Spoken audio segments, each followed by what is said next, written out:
दोस्तों, जितने हार्ट के पेशेंट होते हैं जिनके दिल की नसों में ब्लॉकेज हो जाता है, उनके दिमाग में हमेशा एक डर बैठा रहता है।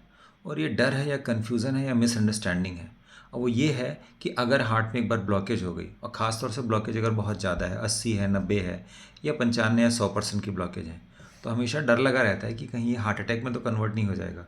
क्योंकि डॉक्टर ने ऐसा ही बोला है, बचपन से हम ऐसा ही सुनते आ रहे हैं। और एक बेसिक सा बिलीव होता है कि ब्लॉकेज जितनी ज़्यादा होगी, हार्ट अटैक का खतरा उतना ज़्यादा होगा।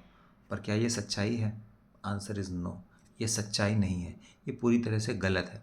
बल्कि जो ब्लॉकेज जितनी ज़्यादा होती है, उसमें हार्ट अटैक का खतरा उतना ही कम होता है।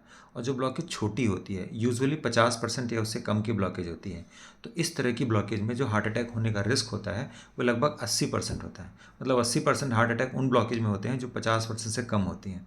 और सच्चाई यही है। अब इसके पीछे जो लॉजिकल रीज़न है कि जब ब्लॉकेज बनती है तो बहुत सॉफ्ट होती है, उसके ऊपर एक झिल्ली बन जाती है, और झिल्ली के फट जाने से अगले 40-45 मिनट में वो रास्ता पूरी तरह से बंद हो जाता है, जिसको हार्ट अटैक कहते हैं।